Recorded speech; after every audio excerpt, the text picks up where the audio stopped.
ideme vyžrebovať víťaza súťaže so spoločnosťou Inšperky.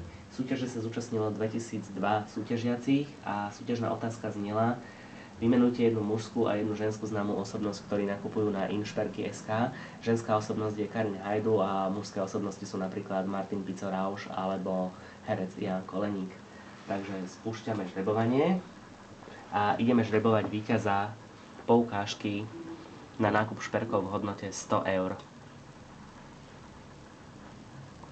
A víťazkou poukážky na 100 eur sa stáva Marta Glejtková, odpovedala správne Miroš Mahel a Karin Hajdu. Medzi teda osobnostiami, ktoré nakupujú na Inšperky.sk je aj Miroš Mahel. Takže ideme telefonovať pani alebo slečne Marte Glejtkovej.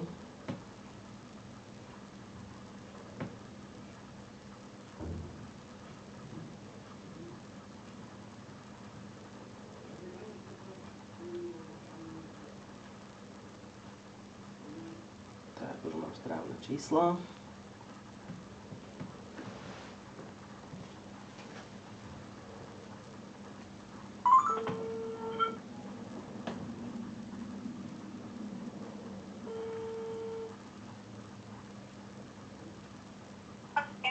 Dobrý deň, prajem Martin Dorčák z portálu vyhrávam.sk. Hovorím správne s pani alebo slečnou Martou Glejtkovou? Áno.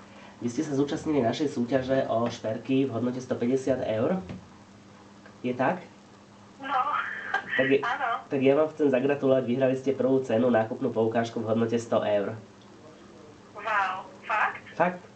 No v živote som ešte nič nevyhrala, tak preto sa akože až tak čudujem.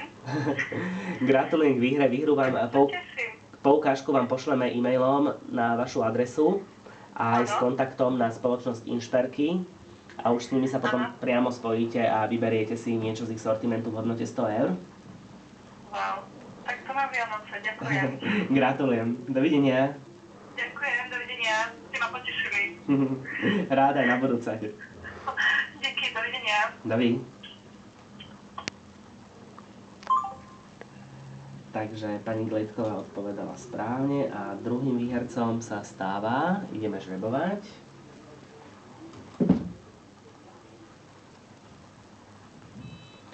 Tomáš Masný. Takže ideme telefonovať Tomášovi Masnému.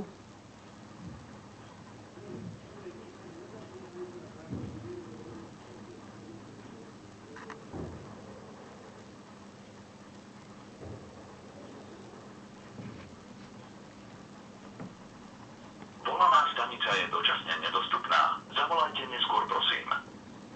Takže Tomáš Masný sa o svojej výhre dozvie prostredníctvom e-mailu.